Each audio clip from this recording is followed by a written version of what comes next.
సంఘ పెద్దలు ప్రకటించినట్టు 1 గంటకు ముగించబడుతుంది. Okay, right. దేవుని వాక్యాన్ని చదువుకుందాం రండి. అపోస్తలుడైన పౌలు తిమోతికి రాసినటువంటి మొదటి పత్రిక. అపోస్తలుడైన పౌలు తిమోతికి రాసిన మొదటి పత్రిక, మొదటి అధ్యాయం 12వ వచనము నుండి ఒక పారాగ్రాఫ్గా ఉంది 16వ వచనం వరకు చదువుకుందాం. పూర్వము దూషకుడను, హింసకుడను, హానికరుడనైన నన్ను తన పరిచర్యకు నియమించి నమ్మకమైన వానిగా ఎంచినందుకు నన్ను బలపరిచిన మన ప్రభు అయిన యేసుక్రీస్తుకు కృతజ్ఞుడనై ఉన్నాను. తెలియక అవిశ్వాసము వలన చేసి తిని గనుక కనికరింపబడి తిని, మరియు మన ప్రభువు యొక్క కృపయు క్రీస్తు యేసునందు విశ్వాసమును ప్రేమయు అత్యధికముగా విస్తరించను. పాపులను రక్షించుటకు క్రీస్తు యేసు లోకమునకు వచ్చనను వాక్యము నమ్మదగినదియు పూర్ణాంగీకారమునకు యోగ్యమునై ఉన్నది. అటు వారిలో నేను ప్రధానుడను అయినను నిత్య జీవము నిమిత్తము తన విశ్వసింపబో వారికి నేను మాదిరిగా ఉండులాగున యేసుక్రీస్తు తన పూర్ణమైన దీర్ఘశాంతమును ఆ ప్రధాన పాపినైన నాయందు కనపరుచున్నట్లు నేను కనికరింపబడితిని. ప్రార్థన చేద్దాం. ప్రేమగల తండ్రి, స్తోత్రార్హుడు అయిన దేవ, పూజనీయుడా, మీ వందనములు. ఇంతదనక మీ సన్నిధిలో శిరస్సు మంచి ఆరాధించిన ప్రతి బిడ్డను బట్టి మనసారా స్తుతించి, మా రక్షకుడు బనియు మా ప్రాణదాత బనియు కొనియాడిన ప్రతి బిడ్డను బట్టి మీకు స్తోత్రములు. ఇంకను బలపరచాలి. మిమ్మను ఆధ్యాత్మికమైన బలముతో, శక్తితో, మీ ఆత్మతో మిమ్మను ఆరాధించే కృపను అనుగ్రహించి నడిపించాలి. ఒకడు మీ పక్షం నిలబడి ఉన్నాడు, నాయన మనుషుడు ఎన్నిక లేని వాడు, మనుషుని మరుగుపరచండి. మీ వర్తమానాన్ని నేరుగా మాకు అందిస్తుండగా వినగల చెవిని గ్రహించగల మనస్సును మాకు ప్రసాదించుమని, మీ నామమునకు మహిమ మా ఆధ్యాత్మిక జీవితాలకు, మా కుటుంబాలకు, సంఘానికి ఆశీర్వాదం కలిగించుమని క్రీస్తు యేసు నామమున ప్రార్థన చేయుచున్నాము తండ్రి, ఆమేన్.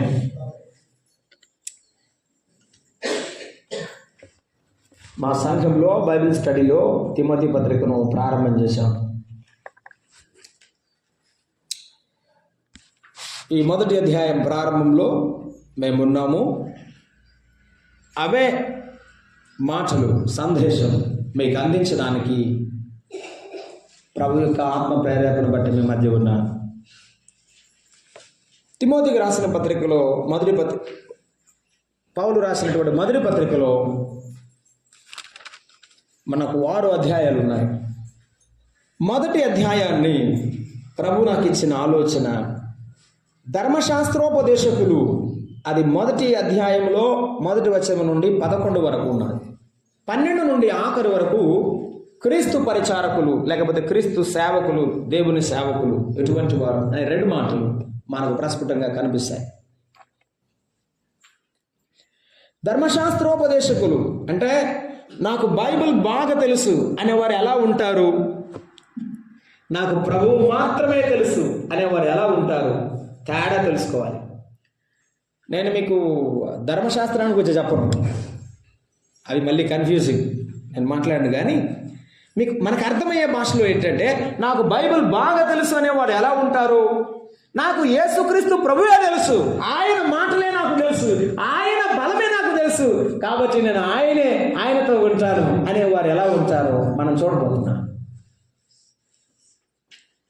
ఈరోజు మనం చదువుకున్న 12వ వచనం నుండి 16 వరకు ఉన్నది క్రీస్తు సేవకుడు, దేవుని దాసుడు, అపోస్తలుడైన పౌలు యొక్క జీవితాన్ని అక్కడ మన ముందు పెట్టాడు. ధర్మశాస్త్రోపదేశకులు ఎలా ఉంటారు అంటే, సత్యమునకు భిన్నమైన బోధ చేస్తారు, వాక్యానికి వ్యతిరేకంగా మాట్లాడేవారు.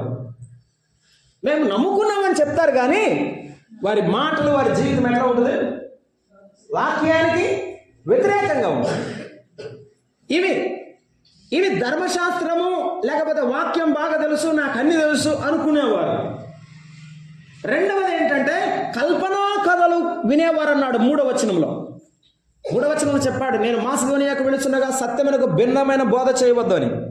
ఈ ధర్మశాస్త్రోపదేశకుడు బోధ చేస్తాడు కానీ ఏముండదు, వాక్య సత్యం ఉండదు. జీవితంలో దేవుని వాక్య సత్యం ఉండదు. రెండవది కల్పనా కథలు ఇష్టం వారికి. ఏమిటి? కథ చెప్పాలా? అన్న మొన్న వచ్చి చెప్పాడు, దాంట్లో భలే కథ చెప్పాడు అక్క అంటే. కథ కావాలా వాక్యం కావాలా? చెప్పండి. వాక్యం కావాలి, కథ కాదు. యేసు ప్రభు జీవితం కథ కాదు.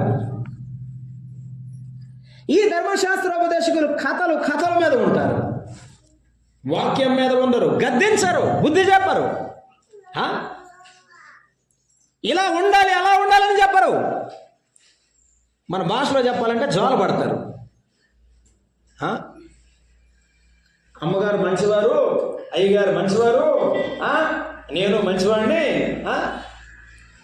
స్వడబ్బా పరడబ్బా పరస్పర డబ్బా అన్నాడు ఒక ఆయన. నా డబ్బా నేను కొట్టుకుంటే నాది సొంత డబ్బా, నీ డబ్బా కొట్టాను అనుకో పర డబ్బా, మన ఇద్దరం పొగుడుకున్నాం అనుకో పరస్పర డబ్బా. సరిపోయా. ఇలా ఉంటాయి చాలామంది మీటింగుల్లో. ఆయన నన్ను పిలిచాడు కాబట్టి నేను ఆయన పొగడాలి, నన్ను పిలిచాడు కాబట్టి నన్ను పొగడాలి. ఇలా అయితే ఎలా? కొంతమంది అలా ఉన్నారు. అటువంటి వారు కాదు మనకు కావాల్సింది. పౌలు వంటి వారు కావాలి. పౌలు వంటి వారు ఎటువంటి వారు ధ్యానం చేయబోతున్నాం. కల్పనా కథలు అన్నారు. 3వది మితమలేని వంశావళి. అసలు ఏం చెప్తారంటే, నీకు అసలు తెలుసా ఆదాము ఎట్లా పుట్టాడు, ఆదాము తర్వాత వచ్చిన వాళ్ళు ఎట్లా వచ్చారు, ఆ వంశావళి ఏంటో నీకు తెలుసా, షేత్ ఎవరు, ఎనోష్ ఎవరు నీకు తెలుసా? మనకేం తెలుసు? అబ్బో అన్నకు బాగా తెలుసు అనుకుంటాం. మనకు వంశావళులు చెప్పినంత మాత్రం చేత భక్తి గలవారని కాదు, యూదుల ఆచారాలు చదివినంత మాత్రం చేత భక్తి గలవారని కాదు, బైబిల్ తెలిసినంత మాత్రాన భక్తి గలవారని కాదు. వారు దేవుని సేవకులని కాదు, దేవుని పరిచారకులని కాదు. బైబిల్ తెలిస్తే నువ్వు దేవుని పరిచారకుడు కాలేవు. బైబిల్ నీ జీవితంలో ఉంటే, యేసయ్య నీ జీవితంలో ఉంటే నీవు పరిచారకుడు అవుతావు. నీవు దేవుని సేవ చేస్తావు, దేవుడు నిన్ను వాడుకుంటాడు. అది తిమోతికి చెప్పాడు. అయ్యా సంఘంలో పెద్దలు అట్లా ఉన్నారు, జాగ్రత్త, పోయి వాళ్ళని సరిచేసి రమ్మని చెప్పాడు. అది విషయం. తర్వాత అన్నాడు, విశ్వాస సంబంధమైన దేవుని ఏర్పాటుతో కాక వివాదములతోనే సంబంధం కలిగి ఉన్నవాడిని 4వ వచనం అన్నాడు. ఇవన్నీ ఏముంటాయంట? వివాదాలు ఉంటాయి. కాబట్టి మనం వివాదం పెట్టుకోవడానికా, విశ్వాసం పెంచుకోవడానికా? చెప్పండి. బైబిల్ చదివేది ఎందుకు? వివాదానికా విశ్వాసానికా? అంతే. విశ్వాస సంబంధమైన వాటిని వెతుకుదాం. బైబిల్ వాక్యం నేర్చుకోవడం విశ్వాస సంబంధమైనది, ప్రార్థన చేయడం విశ్వాస సంబంధమైనది, సంఘములో సహవాసానికి రావడం. కొంతమంది మందిరానికే రారు. దేవుని సంబంధం, విశ్వాస సంబంధమైన వాటితో సంబంధం కలిగి ఉండాలి. ఈ ధర్మశాస్త్రోపదేశకులు ఇవి లేకుండా ఇక చాలా చెప్పాడు. 11 మంది ధర్మ విరోధంగా ఉన్నారు, అవిధేయులుగా ఉన్నారు, భక్తిహీనులుగా ఉన్నారు, పాపిష్టులుగా ఉన్నారు, అపవిత్రులుగా ఉన్నారు, మతదోషకులు ఉన్నారు. ఇవన్నీ చేస్తూనే ఉన్నారు. ఇవన్నీ చేస్తూ ఏమంటారు? నాకు బైబిల్ బాగా వచ్చు, ఆది కాండం ప్రకటన గ్రంథంలోకి వచ్చారా, నాకు అంతా వచ్చని చెప్తారు. ఏమొచ్చి ఉపయోగం ఏమి? కాబట్టి ఈ ధర్మశాస్త్రోపదేశం ఇటువంటి వారిని మీరు లక్ష్య పెట్టవద్దు. సంఘము నేర్చుకోవాల్సింది ఏమిటి? ఎవరు పవిత్రులో, ఎవరు పరిశుద్ధులో, ఎవరు ప్రభువు కొరకు జీవించేవారో, ఎవరు భక్తులు మనము ఆలోచన చేయాలి. ఎవరు పాపిస్తులో, భక్తిహీనులో, భ్రష్టులుగా ఉన్నారు. ఇంకొకటి పితృహంతకులు, మాతృహంతకులు అన్నాడు. ఇంతమంది దారుణమా చెప్పడా? తల్లిని చంపేవాడు, తండ్రిని చంపేవాడు. కానీ నేను దేవుడిని నమ్ముకున్నాను, దేవుడు నాతో మాట్లాడతానని చెప్తాడు. చేసే పనికి, చెప్పే మాటకు ఏ పొంతన లేవాళ్ళు. ఇటువంటి వారు కాదట. ఎటువంటి వారు? ఇప్పుడు రండి చూద్దాం. ఎటువంటి వారుగా మనము తయారవ్వాలని దేవుడు కోరుకుంటున్నాడు. పరిచారకులు ఎలా ఉండాలి సంఘంలో? పరిచర్య చేయడానికి నీవు ఉన్నప్పుడు పౌలు దేవుని సేవకుడు. ఒకవేళ దేవుని సేవ చేయాలనుకుంటే ఎలా ఉండాలి? దేవుని పిల్లలు ఎలా రూపాంతరం చెందాలి మనం నేర్చుకోబోతున్నాం. పౌలు ఏం చెప్తున్నాడు? ఇప్పుడు రండి దేవుని పరిచారకుల లక్షణాలు చూద్దాం. 12వ వచనం ఏమంటాడు? పూర్వము చెప్పండి దూషకుడను, హింసకుడను,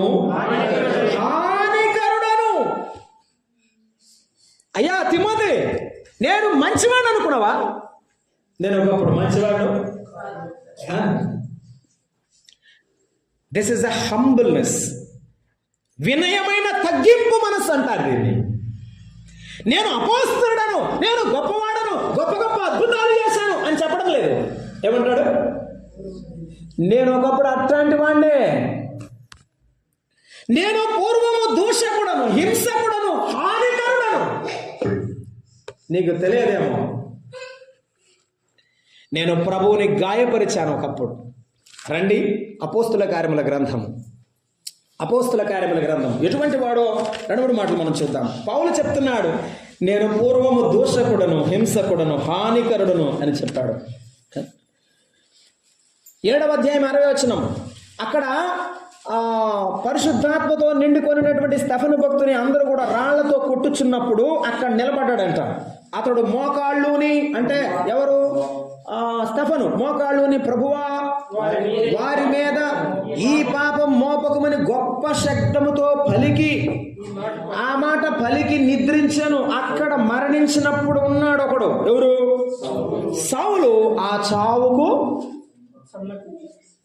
మీకు అర్థమవడానికి చెప్తున్నాను, చావాల్సిందే, చంపండి అని ఏం చేశాడు?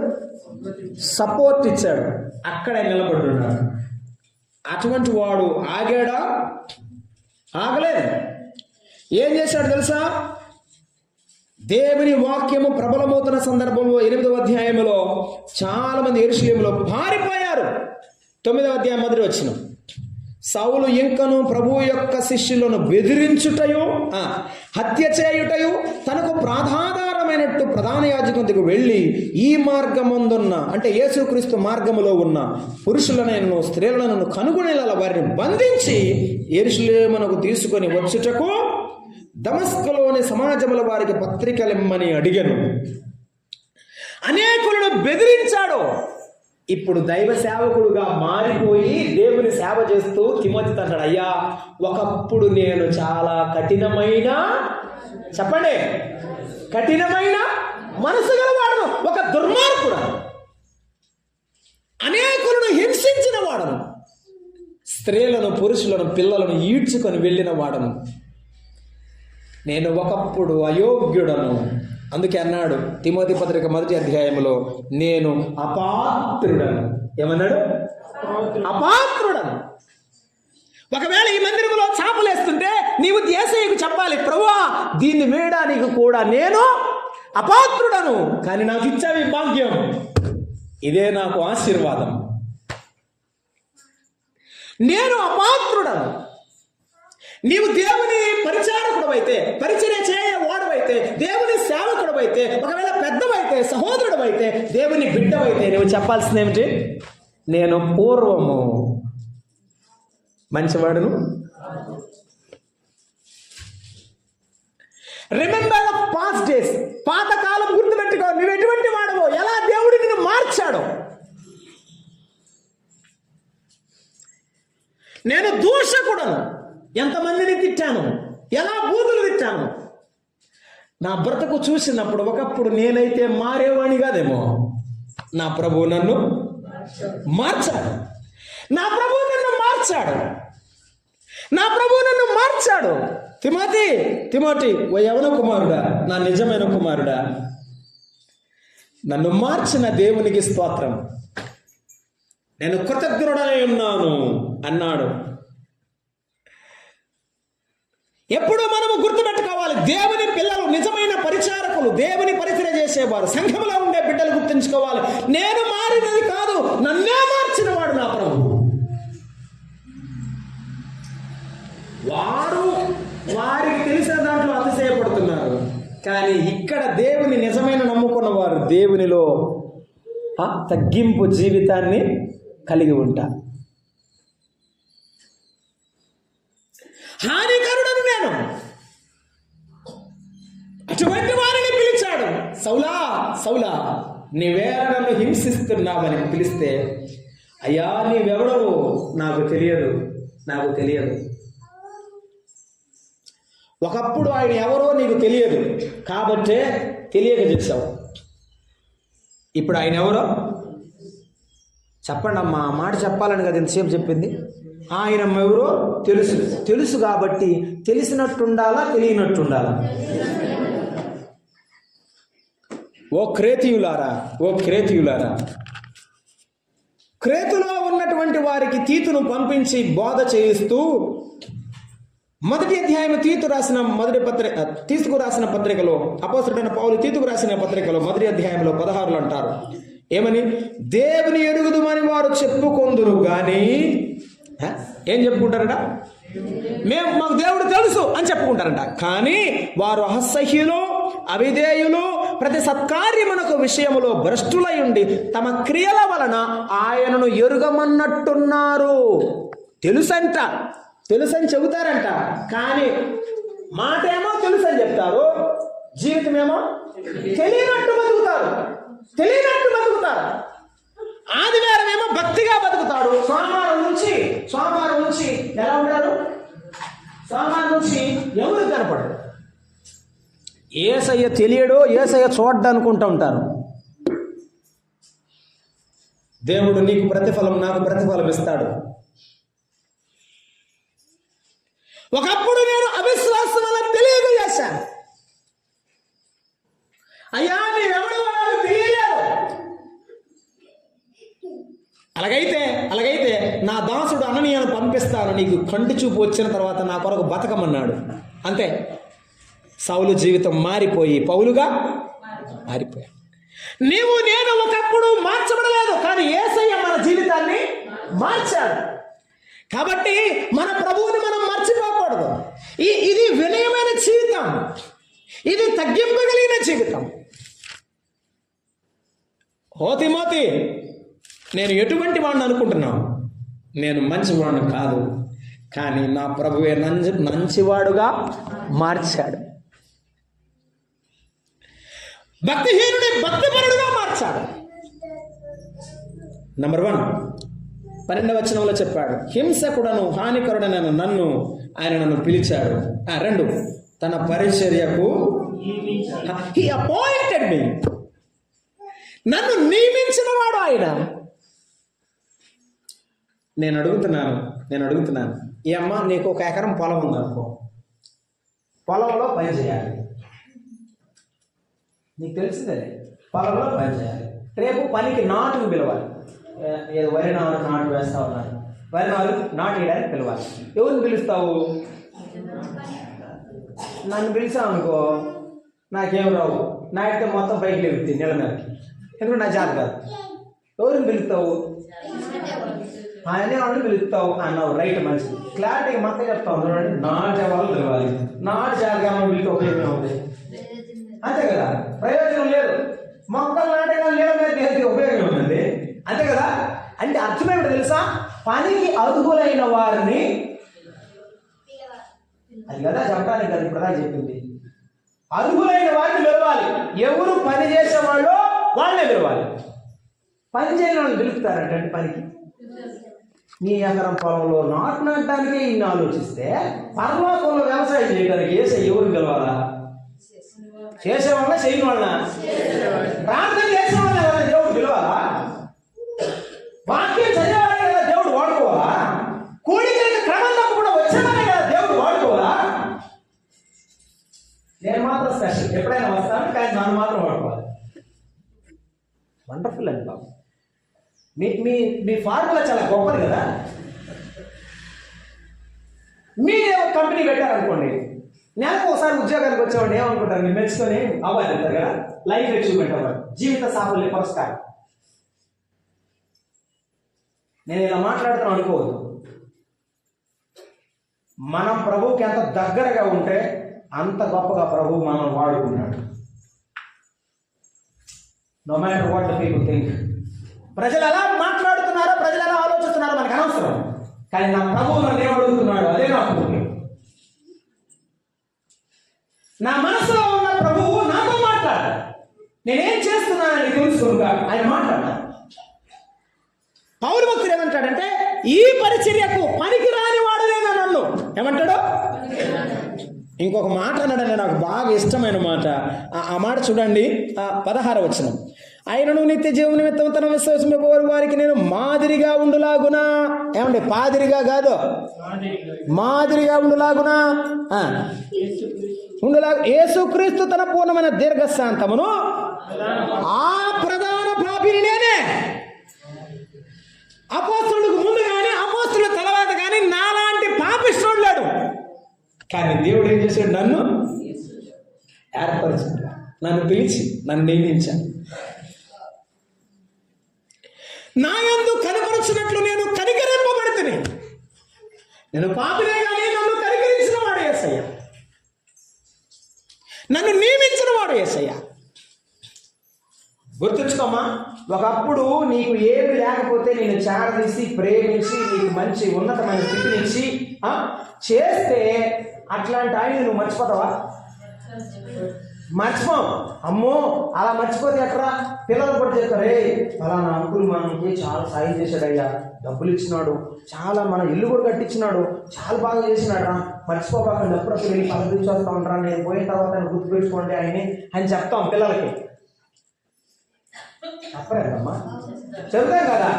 అట్లాగే ఇంటి దగ్గర ఉన్నప్పుడు పిల్లల్ని కూర్చోబెట్టిన ఆయన, నేను ఒకప్పుడు తాగుబోతుంది, నేను యేసయ్య నమ్ముకున్నాను, నా బ్రతుకు మార్చాడు యేసయ్య, యేసయ్యను మర్చిపోబాకంటారా నేను చచ్చిపోయినా అని పిల్లలు చెప్తావా? చెప్పాలి, చెప్పాలి. నా బ్రతుకు ఒకప్పుడు రకంగా ఉండేది, దేవుడు మరి మార్చాడు. అయ్యా, మీరు మర్చిపోకుండా ఉండాలి, నీ పిల్లలకు నీవు చెప్పవలసిందే. నిజమైన ఆత్మీయమైన కుమారుడు తిమోతికి చెప్తున్నాడు, ఏమని? నేను మంచోడు కాదు, నేను ప్రధాన పాపిని, కానీ యేసయ్య నన్ను కనికరించాడు. నిజమైన మనసు ఇది. తప్పుంటే ఒప్పుకునే మనసు, ఒప్పుకోవడానికి కూడా గుండె కావాలా? అవును కదా. చాలా మంది గుండె లేకే ఒప్పుకోరు. నిజమైన ధైర్యం గల గుండె ఎప్పుడైనా యథార్థంగానే ఓపెన్గా ఉంటుంది, అంతే. నేను ఇలాంటి వాడిని కాబట్టి నన్ను కనికరించాడు. ఏమంటే చిన్నపిల్లడికి ఈ విషయాలను చెబితే లేనిపోయింది, రేపు పొద్దున నన్ను సేవకుని తప్పుగా అర్థం చేసుకొని నన్ను తప్పుగా చదువుతాడేమో, గౌరవించడేమో, ఏమని అనుకుంటాడేమో అనుకున్నాడా? చెప్పడని. మన మనసు ఎప్పుడు తెలిసిన పుస్తకంలా ఉండాలి, సీక్రెట్ బుక్ కాదు. గుర్తుంచుకోవాలా, లేక ప్రమాదం. ఎవరెవరుకుంటే ఏంటండి, నా జీవితం నాది, నా ప్రభువుకి ఇష్టంగా ఉండాలి, అది గుర్తుపెట్టుకో. పౌలు తన కుమారుడు చెప్తున్నాడు ఏమనంటే, నేను ప్రధాన పాపని అయినా కనికరించిన వాడు యేసయ్య. ఇది క్రీస్తు యేసు మనసు, ఇది దేవుని పిల్లల మనసు. ఇలా ఉండాలి. తగ్గించుకోవడం దేవుని పిల్లల మనసు, ఉన్నది ఉన్నట్టుగా ఇతరులతో మాట్లాడడం దేవుని పిల్లల మనసు. దేవుని పరిచారకులు, సంఘంలో పరిచయం చేసే బిడ్డలు గుర్తుంచుకోవాలి, యథార్థంగా ఉండాలి, ఉన్నది ఉన్నట్టుగా మాట్లాడాలి, తగ్గింపు జీవితాన్ని కలిగి ఉండాలి. ఇది అవసరం. దేవుని పరిచయం చేసే వారి చేతులు అంత పవిత్రంగా ఉండాలి. ఆ పవిత్రమైన చేతులతో ఈ శాపలు వేయాలి, అక్కడే కూర్చోవాలి దేవుని పిల్లలు ఎవరైనా.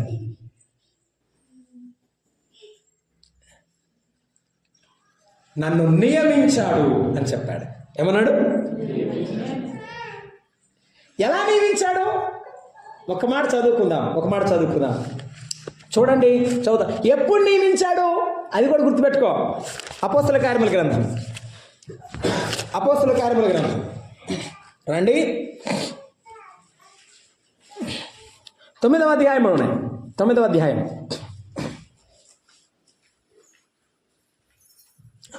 9వ అధ్యాయంలో ప్రభువు సౌలా నీవేళ నన్ను హింసించుచున్నావు అని 4వ వచనంలో ఆ స్వరము సౌలుకు వినబడింది.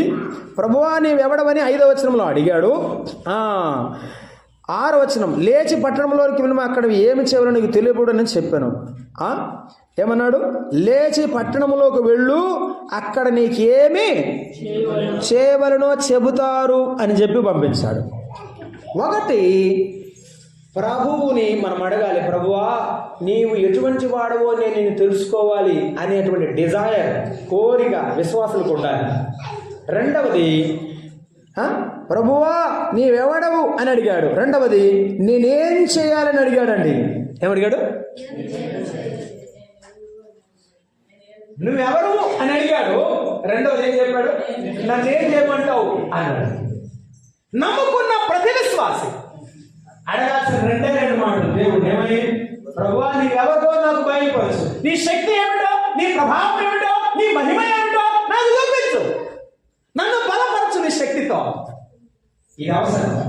రెండవది, ప్రభువా నన్నేం చేయమంటావు? ఉద్యోగం ఎక్కడ చేయాలి? వ్యవసాయం ఎక్కడ చేయాలి? ఏ పొలం తీసుకోవాలి, తీసుకోకూడదా? ఏం చేయమంటావు? ప్రభువా నా ఇంట్లో ఏం చేయాలి? నా పిల్లల్ని ఏం చదివించాలి? ఎలా ఉంచాలి? భవిష్యత్తు తెలియదు కొడుక. ఆయన ఏం చేయాలి చెప్పండి? అడగాలి. మనం ఏం చేయాలి? అడగాలి. మనం ఏది పడితే చేసి చేతి పెడితే తనకూడదు. ఓకే, అర్థమవుతుందా? చేసేసిన తర్వాత అడగకూడదు. బైబిల్లో చేసేసిన తర్వాత అడిగిన చాలా మంది ఉన్నారు. ఒక ఆయన ఉన్నాడు, సౌలు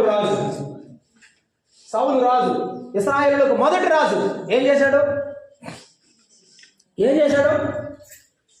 దహన బలి అర్పించవద్దని సమయంలో చెప్తే ఏం చేశాడు?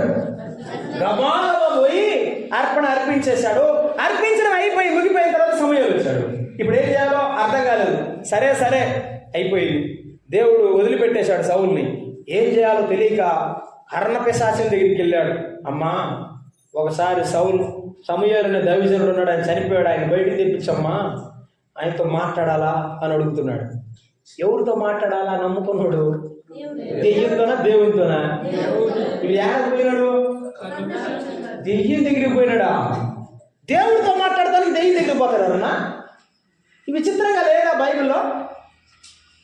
చాలా మంది విశ్వాసులు చేసేది దెయ్యపు సహవాసం, తీసుకునేది దేవుడు రొట్టె.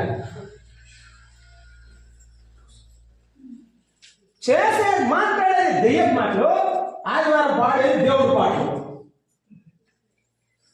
దీవించమంటావు, ఎట్లా వస్తాడు? ఎట్లా ఏం చెయ్యి వచ్చింది నీ చేతి మీదకి, నీ నేతి మీదకి ఎట్లా వస్తుంది చెప్పండి? నిజంగా అమ్మా, అటు ఉండకూడదు. ఉండకూడదా? మీరు ఎంత తెలుగు వాళ్ళు ఎస్ అన్న కూడా చెప్పట్లేదు. ఏమో ఉండాలో ఉండకూడదు చెప్పండి అమ్మా. ఉండకూడదమ్మా. మనమందరం మన తమ్ముడు అసలు చేయడం ఎవ్వరు మనం అంటారు.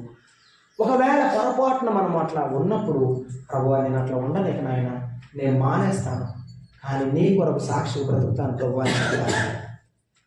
ఎంత స్వచ్ఛమైన మనసు ఉంటే అంత ప్రభువుకు దగ్గరగా ఉంటాం.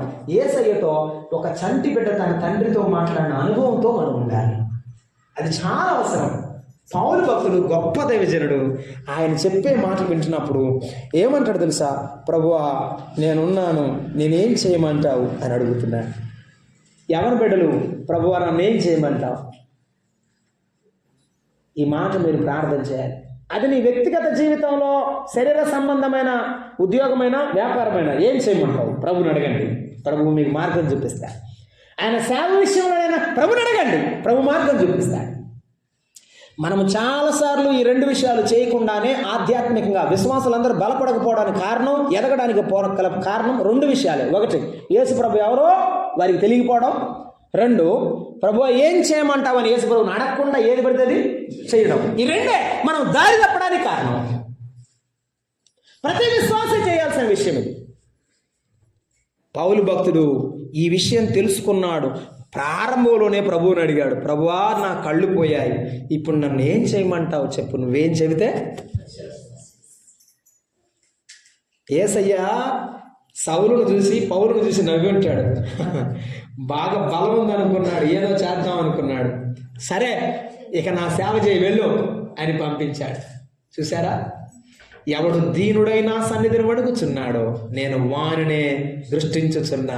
నేను వాని చూస్తాను, వారే కావాలి నాకు భయపడేవారు కావాలి, నేనంటే భక్తిగా ఉండేవారు కావాలి, నేనంటే ప్రేమించేవారు కావాలి. నాకెవరు కావాలి? నాకు బాగా కానుకలు ఇచ్చేవారు కావాలి. అవునా? చెప్పడమ్మా. కానుక పెద్దది ఇస్తే 10 నిమిషాలు 5 నిమిషాలు ఎక్కువ ప్రార్థన చేసేవాళ్ళు ఉన్నారు.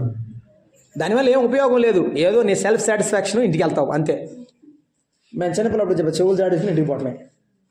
అలా కాదు. భక్తి ముఖ్యం, దేవుని ఎడల భయపడడం ముఖ్యం. ఇది అర్థం చేసుకుందాం. పౌలు భక్తుడు భయపడ్డాడు. He lost all his properties. తనకున్న ఆస్తినంతా విడిచిపెట్టాడు. ఒక సంచి భుజాన్ని వేసుకొని స్వార్థ చెప్పడానికి దేశాలు వెళ్ళిపోయాడు. సంచి కాదు, సంఖలో ఉంది దేవుడు, హృదయంలో ఉంది దేవుడు. ఆ దేవుడు దేశాలు తిప్పాడు. నీవు దేశంలో ఏ మూలనున్నా, హైదరాబాద్లో, బెంగళూరులో, ఏ ప్రాంతంలో నీవున్నా, నీవు దేవుని ఎడల భయంగా ఉంటే నిన్ను దేవుని సన్నిధిలో ఆయన హెచ్చరించడం ఆయన చిత్తం, ఆయనకిష్టం. అంతే. ఇదిగో పౌలు భక్తుడు యథార్థంగా తన యొక్క వినయభావంతో ఒప్పుకుంటూ ఆ యొక్క తిమోతికి అది వివరిస్తూ ఉండగా తిమోతి ఆ విషయాలు నెమరు వేసుకుంటున్నాడు. అది తిమోతికి పాఠం.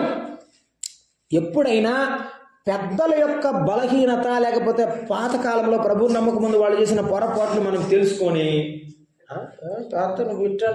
ఇప్పుడేదో యేసు ప్రభువు బైబిల్ పట్టుకోమని ఎగతాళి చేయకుండా, వింటున్నారా? యేసు ప్రభువు నమ్మిన తర్వాత యేసయ్య మార్చాడు, నేను కూడా అలాగే మారి ప్రభు కొరకు నిలబడాలని అనుకోవాలి. పెద్దల్ని తక్కువగా హ్యాండిల్ చేసి మాట్లాడే కాదు. కానీ ఒకప్పుడు నువ్వు తాగేవో, ఇప్పుడేదో యేసు ప్రభు నమ్ముకుని మాటలు చెప్తా ఉన్నావు, మేము కూడా మారతాంలే అనేవాళ్ళు ఉన్నారు. ఇప్పుడు మారకపోగా, మార్చుకోకపోగా పెద్దలను తృణీకరించడం మంచిది కాదు, మారుకోవాలి. తిమోతి ఈ మాటలను వింటూ భయపడ్డాడు కనుక మంచి సేవ చేసి దైవజనుడుగా పిలువబడ్డాడు. నేను ప్రధాన పాపినని తగ్గించుకున్నాడు. దేవుడే పరిచర్యకు నియమించాడని ఏమని చెప్పాడు? 13వ వచనం, నమ్మకమైన వానిగా ఎంచినందుకు నన్ను ఏం చేశాడు? చెప్పండి అమ్మా. అమ్మ మరియమ్మ చాలా మంచిదమ్మా. ఆమె ఎంత మంచిదంటే ఎంత నమ్మకస్తురాలో, మా అత్తమ్మ ఎంత నమ్మకస్తురాలో, నా బిడ్డ ఎంత నమ్మకస్తురాలో అని దేవుడు సంతోషపడి నిన్ను ఎంచి నీవు బాగా బతుకుతావు, నీవు ఆయన కొరకు ఉంటావని నిన్ను ఎంచి, నిన్ను అనుకొని, నీవే ఆయన కొరకు నిలబడాలి అనుకొని తన బిడ్డగా పిలుచుకొని సంతోషపడుతున్నాడు. ఆయన సంతోషాన్ని అలా కొనసాగిద్దామా, లేకపోతే నమ్మకాన్ని పోగొట్టుకుందామా?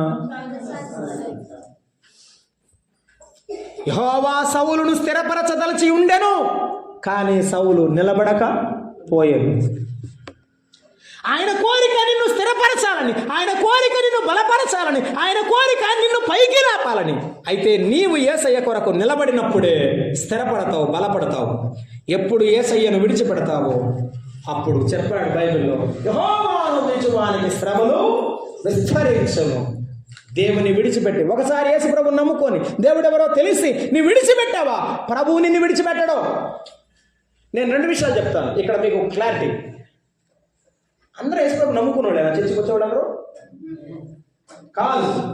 కానీ కొంతమంది నమ్ముకోకపోయినా బాప్తీసం తీసుకొని రొట్టె తింటూ ఉంటారు మనతో.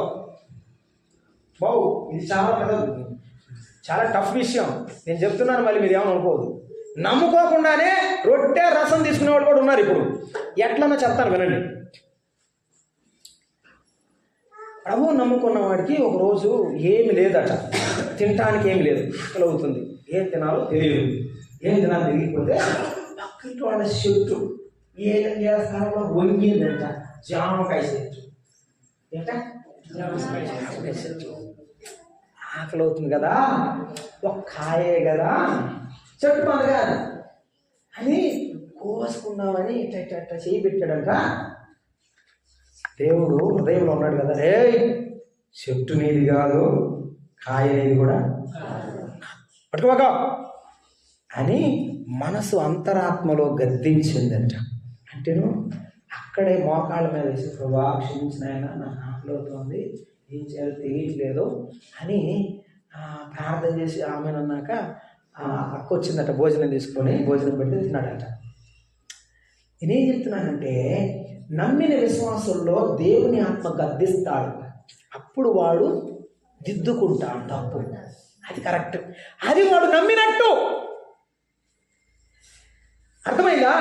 పొరపాటు చేస్తున్నా కూడా నాకేం బాగలేదు, బాగానే ఉన్నాడు. మీరు అంటుంటారు చూసారు అప్పుడప్పుడు, ఏముండి వాళ్ళు ఏంటంటే దేవుడు నమ్ముకున్నాం అని చెప్తారు, ఎట్ట పడితే అంటుంటారు. కానీ వాళ్ళు బాగుంటారు, బిల్డింగ్లు వస్తున్నాయి అంటే అసలు కదిలించడం. మీకు విషయం తెలుసా? అసలు కదిలించడం. నేను మళ్ళీ ఒక విషయం చెప్తాను.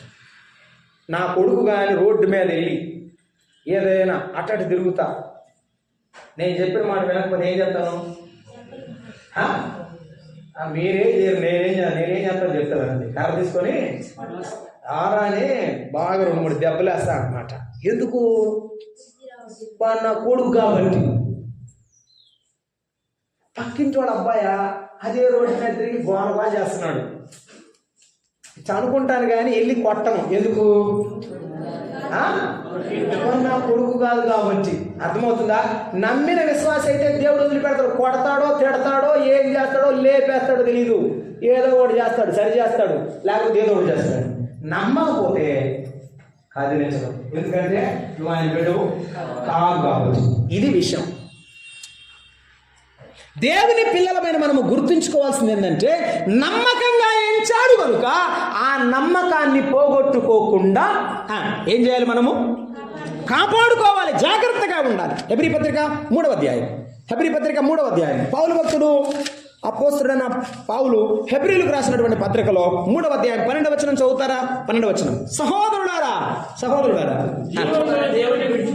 జీవము గల దేవుని విడిచిపోవునట్టి విశ్వాసము లేని దుష్ట హృదయము మీలో ఎవని యందైనా ఉండునేమో. ఒకవేళ పొరపాటున వస్తుందేమో జాగ్రత్త. యేసయ్యని విడిచిపెడతావేమో జాగ్రత్త.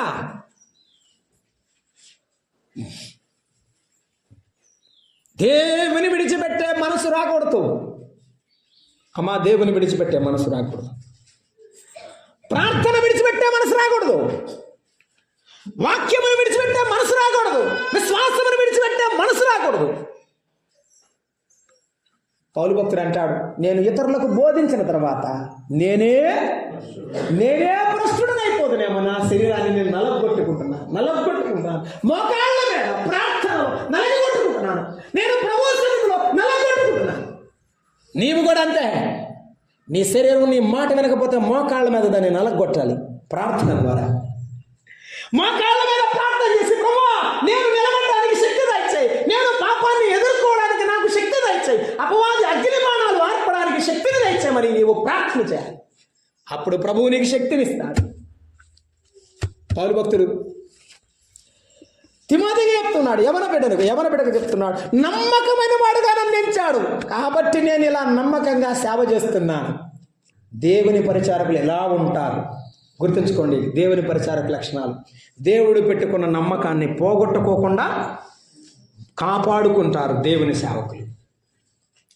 ఏమన్నాడు ఆ మాట చదువుతారా? నాకు చాలా ఇష్టమైన మాట. 2వ తిమోతి పత్రిక 6వ అధ్యాయం. 2వ తిమోతి పత్రిక 6వ అధ్యాయం ఏమంటాడు? 6వ వచనం. నేను ఇప్పుడే పానార్పణముగా పోయబడుచున్నాను. నేను వెడలిపోవు కాలం, నేను చనిపోయే సమయం దగ్గర పడింది, సమీపమై ఉన్నది. మంచి పోరాటము నా కుమారుడా, నేను చనిపోయినా పర్వాలేదు, నా యేసయ్య కొరకు నేను చక్కగా బ్రతికాను. నువ్వు కూడా అలాగే చెప్పండి, అలాగే బ్రతకాలి. నీ పిల్లలు కూడా అలాగే ఉండాలి. అక్క, అమ్మ, నీ పిల్లలు అలా ఉండాలి. నీ కుటుంబం అలా ఉండాలి. యేసయ్య కొరకు బతికిన కుటుంబం ఎప్పుడైనా అది నిలిచి ఉండే దేవుని సత్యపు స్తంభము వంటిది. మన పిల్లలు అలా ఉండాలి.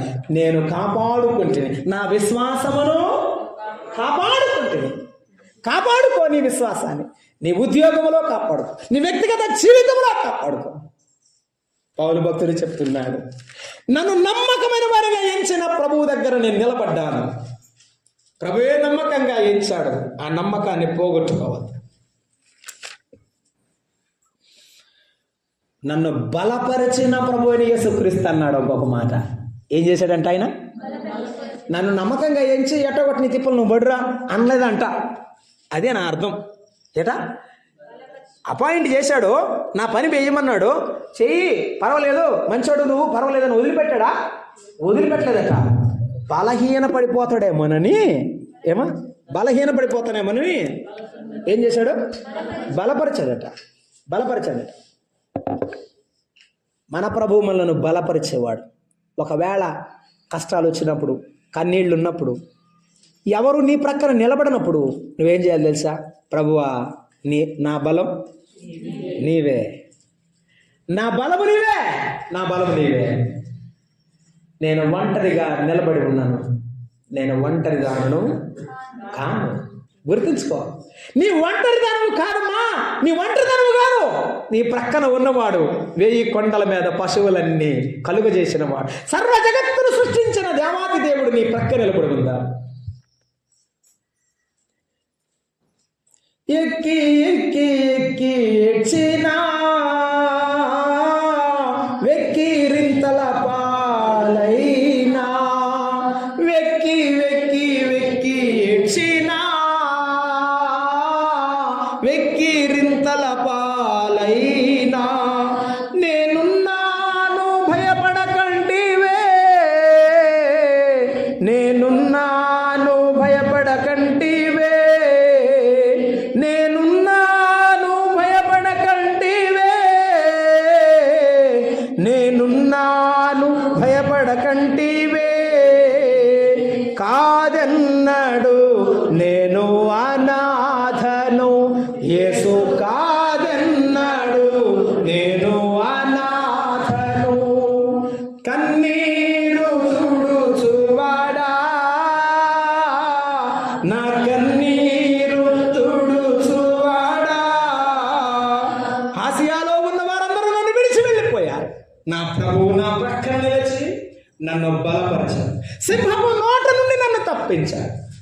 ఒకవేళ నిన్ను విడిచిపెట్టిన వారు ఉన్నా, నీవు ఒంటరిగా నిలబడి ఉన్నా, నీవు దావీదు వలె నేను ఇంటి మీద ఒంటిగా ఉన్న పిచ్చుక వంటి దానని నేను అనుకున్నా, నీతో ఉన్నవాడు శాశ్వతముగా నిన్ను ప్రేమించే దేవుడు.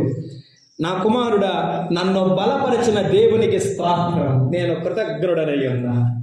నన్ను పిలిచిన దేవునికి నేను కృతజ్ఞుడను, నన్ను నియమించిన దేవునికి నేను కృతజ్ఞుడను, నన్ను బలపరిచిన దేవునికి నేను కృతజ్ఞుడను. ఇది సేవకుని మనసు, ఇది పరిచారకుని మనసు, ఇది నిజమైన దేవుని బిడ్డ యొక్క మనసు. I'm your child. తండ్రి, నేను నీ బిడ్డను. ఒకవేళ నా తప్పు ఉంటే నన్నే శిక్షించు, కానీ నీ నుండి నేను దూరమైపోలేను, నేను దూరం అవ్వలేను. ఇలా ఎప్పుడు చేస్తావో అప్పుడు నీవు దేవుని దగ్గర తృప్తిని పొందుతావు, నెమ్మది పొందుతావు. దేవుని దీవెనకు నీకు దూరంగా లేదని దేవుని వాక్యమును బట్టి నేను చెప్తున్నాను. పౌలు భక్తుడు ఎంత మంచి గొప్ప మనసు చూడండి. నేను తెలియక చేశాను కాబట్టి కనికరింపబడ్డాను అని చెప్పాడు. ఈవేళ తలలు వంచండి, ప్రార్థన చేద్దాం. తలలు వంచండి, ప్రార్థన చేద్దాం. అమ్మా, అయ్యా, అక్క, ఈ ఉదయకాలం నాయన నేను తెలియక చేశాను, నేను తెలియక నేను మాట్లాడాను, నా బ్రతుకులో నిన్ను గణపరచలేకపోయాను. నిలబడదాం అనుకుంటాను, నిలబడలేకపోయాను. నీ కొరకు గొప్పగా పనిచేయాలనుకుంటాను, చేయలేకపోతున్నాను. నాయనా, నన్ను క్షమించు. ఇక నుండి నీ కొరకు నేను బ్రతుకుతాను. నా ప్రభువా, నన్ను బలపరచు, నాకు బలం దయచేయి, నాకు స్థిరత దయచేయి. నా ప్రభువా, నీ కొరకు బతికే బతుకులో నీ ఆశీర్వాదము నాకు అనుగ్రహించమని ఈ ఉదయకాలం నీ ప్రతి బలహీనత ప్రభువుకు సమర్పించు. ఒప్పుకో, విడిచిపెట్టు. ప్రభు నిన్ను కనికరిస్తాడు. ప్రేమగల తండ్రి, స్తోత్రార్హుడా, మీకు వందనాలు. అపోస్తలుడైన పౌలు జీవితంలో నుండి నిజమైన పరిచారకులు, సేవకులు, మీ బిడ్డలు ఎటువంటి వారో మాతో మాట్లాడుతూ వస్తున్నందుకు స్తోత్రములు. ధర్మశాస్త్రోపదేశం చేసే వారి వలె కాకుండా నిజమైన మీ మనసును కలిగిన వారముగా మేము బ్రతకడానికి మాకు నేర్పించుమని, అలాగూ మమ్మల్ని నడిపించుమని మీ దయగల హస్తాలకు మా కుటుంబాలను, స్థానిక సంఘాలను, ఇక్కడికి చేరివచ్చి మీ వాక్యం ఆలకించిన ప్రతి బిడ్డను మీ చేతులకు అప్పగించుకుంటూ మీ దయాహస్తము ద్వారా ఆశీర్వదించమని మీ సన్నిధిలో ప్రార్థిస్తూ క్రీస్తు యేసు నామమున వేడుకుంటున్నాము తండ్రి, ఆమేన్. అందరికీ కరెక్ట్గా 1 గంట అయింది.